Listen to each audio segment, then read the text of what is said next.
Are you having trouble deciding your franchise team for Madden 26? Well, I'm here to help. Today, I'm going to go over 5 teams that you should consider for this year's game. We'll specifically be focusing on the NFC today. I already have a video going over 5 AFC teams, and I'll leave a card at the top right of the screen in case you're interested. Make sure to hit the like button, subscribe to the channel if you are new, and hit the notification bell for more Madden 26 franchise content. The plan is for episode number 1 of the Cleveland Browns franchise to be uploaded later today. I'm hoping for 6 p.m. Eastern time. That's the goal. You guys know me. That's not a promise, but as of right now, that is the plan. Let's not waste any more time. Let's get this show on the road. So the first NFC team that I think you should consider for franchise mode is the New Orleans Saints. Many people believe the Saints will be the worst team in the National Football League here in 2025, and it's easy to see why. This team is, rough. They are an 80 overall, which is not the worst team in the game. They're the same rating as the Chargers, a playoff team from last year, which is kind of odd, but that may change in my updated rosters that I will be putting onto the vault within the coming days. The Saints have a quarterback battle going on in camp between Spencer Rattler and Tyler Shough. Now, Rattler is younger and is rated higher, but if anyone here is to be the long-term starter, you would think it would be Tyler Shough, given the investment of draft capital with him going in the early second round. Now, being 25 years old and a 68 overall with normal development, he's not going to be an easy player to develop, so he's going to have to produce pretty much right off the bat if you want him to be the long-term starter.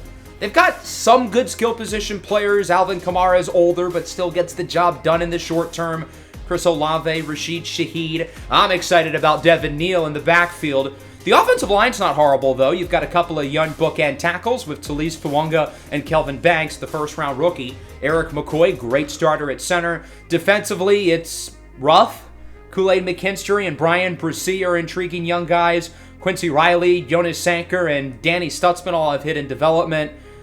Otherwise, there's not a lot to be excited about on this defense. It is a rough unit. There's just not a lot of young talent on this team. These guys have not drafted well. They've not been smart with their money. They held their championship window open for too long, even when their team was clearly not good enough by the end, and it costed them. Now, I will say their financial woes are easier to get out of in Madden compared to real life, and there are not many horrible deals on the books right now, and most of these contracts expire after 2027. Beyond the third season, the only players under contract are the rookies, who are not making much money. The next team on the list, also in the NFC South, is the Carolina Panthers. Is that Greg Olsen banging the drum? That looks a lot like Greg Olsen. The Panthers are tied with the Browns as a 78 overall for the worst roster in the game. So this team is going to be a real challenge. Now, I think this team is better than New Orleans. I think you should probably swap those two ratings, but that's neither here nor there. The Panthers are, of course, led by, why is Derek Brown a 99? They are glazing the defensive linemen this year. That has to be a glitch. As good as Derek Brown is, he's an awesome player, don't get me wrong. But as I was saying, led by Bryce Young in his third year out of Alabama, there are not many quarterbacks in the NFL who I feel like have more pressure to face than Bryce Young, who showed signs of life at the end of last year and is certainly developable, with star development being a 75 overall, but he's got to continue to make some leaps, and he's got a fun group around him.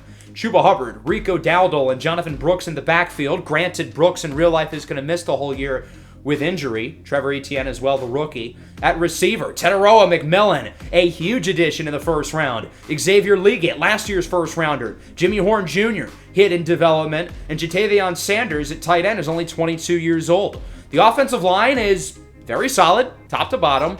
The defense, though, is shaky. Derek Brown is awesome. J.C. Horn is really good. They've got a couple of hidden development edge rushers with Princely Umanmielen and Nick Scorton, but otherwise the defense is bleak, and it's been probably the worst in the NFL over the last few years. This is a team who should theoretically be better this year with the improvements on offense, adding Rico Dowdle, adding Teteroa McMillan, and hopefully a leap from Bryce Young. This team should compete in the NFC South with Tampa Bay at the top if all goes well. In terms of contracts, this team is paying a lot of their key guys for a while. Derek Brown, J.C. Horn, those guys are under contract for quite some time. The big decision you'll have to make, though, is with quarterback Bryce Young, because the clock on his rookie contract is ticking quickly. After this year, you'll have to decide whether or not to give him the fifth-year option, and then the following year, you're going to have to decide whether or not you want to extend him. The third team on the list is the Seattle Seahawks, who, of course, were one of the finalists for my series this year. The Seahawks are a team I've been interested in doing a series with for a while. Unfortunately, it has not happened yet, but I feel like this is a good blend of the team who should be competitive in the NFC West, has a real shot to win the division, and certainly compete for a wild card spot, but also has a lot of really fun young players. They have probably the most fun rookie class in the game this year, other than Travis Hunter in Jacksonville. Many of the top players on this team are quite young. Devin Witherspoon and Kenneth Walker are only 24. Jackson Smith-Njigba is only 23. Tariq Woolen is 26. Granted, Walker and Woolen are expiring, but the other two are certainly long-term building blocks. And then they have, as I mentioned earlier, a really fun rookie class. They signed Sam Darnold in the offseason to be the starting quarterback, a very capable guy in the short term, but at 28 years old, being a 77 overall, how much room does he really have to get better? Not much, right? So that's a big reason why they drafted Jalen Milroe in the third round out of the University of Alabama. Certainly a guy who will be fun to develop in the wings and possibly replace Sam Darnold at some point. He obviously has a phenomenal athletic skill set, rocket arm, really fast, and could be a good player for them down the line. The offense has some good pieces. As I mentioned, Kenneth Walker is a good running back, but is on an expiring deal. Cooper Kupp is older and will probably regress pretty quickly. JSN is awesome, though, and Elijah Arroyo, he should be a lot better than a 68 with normal dev. Charles Cross and Gray Zabel look like good pieces on the line. Abe Lucas as well, if he can stay healthy. And then defensively, a great cornerback tandem with Devin Witherspoon and Tariq Woolen. Granted, Woolen is expiring. Nick Eamon-Wari from South Carolina, super tall, super athletic. He'll be a really fun player to use. And then they've got other good players here. Julian Love, Boye Mafe, Ernest Jones, Derek Hall is an intriguing young guy. Byron Murphy, who they drafted in the first round last year. A lot of older players, though, on that side of the ball. You're going to have to replace very solid veterans like Leonard Williams, who's the highest-rated player on the team, and DeMarcus Lawrence, who they signed in the offseason after a decade in Dallas. This is definitely one of, if not the better teams on the list.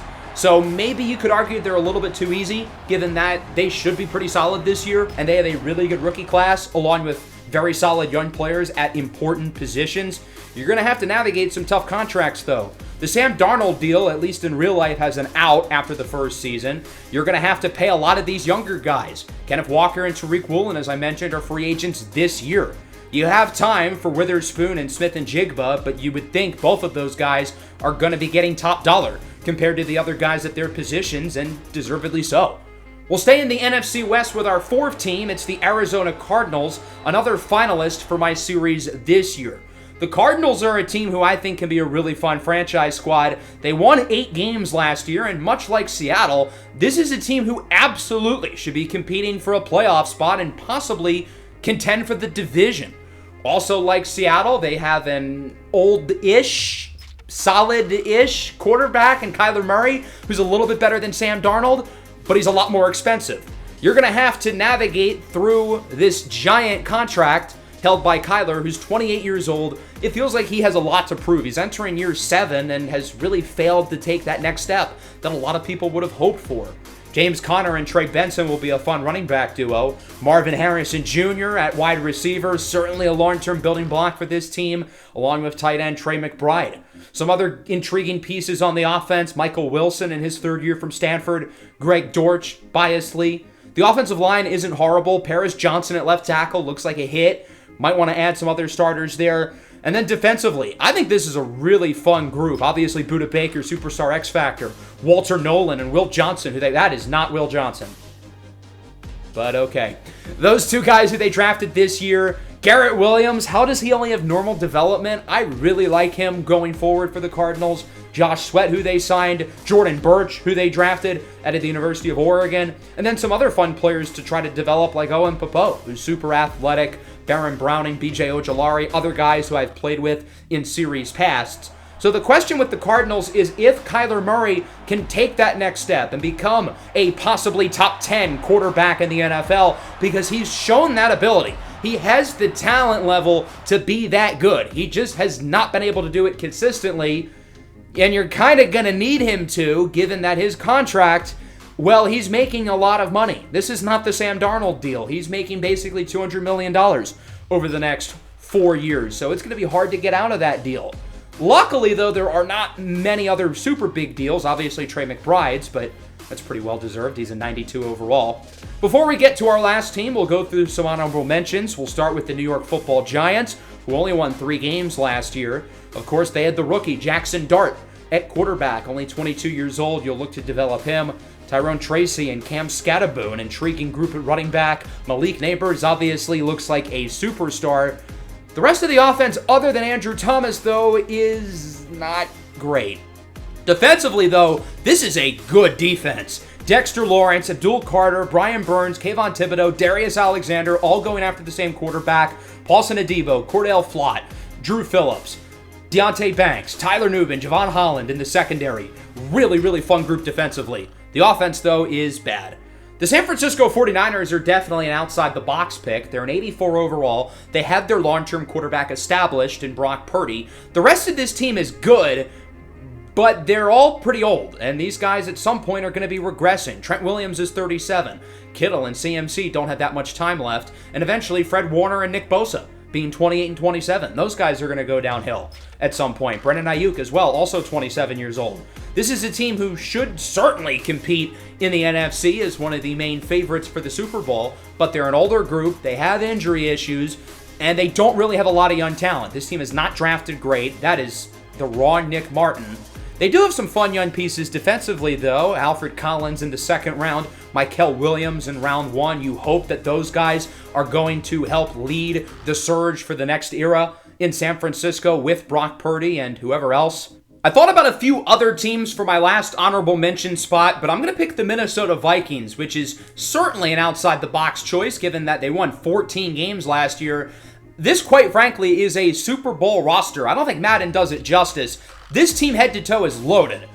The problem is they're not a very young group. They haven't drafted all that well in recent years. Jefferson and Darrisaw are only 26, but most of their other key players are pushing 30. So this team's best chance of winning the Super Bowl is probably this year.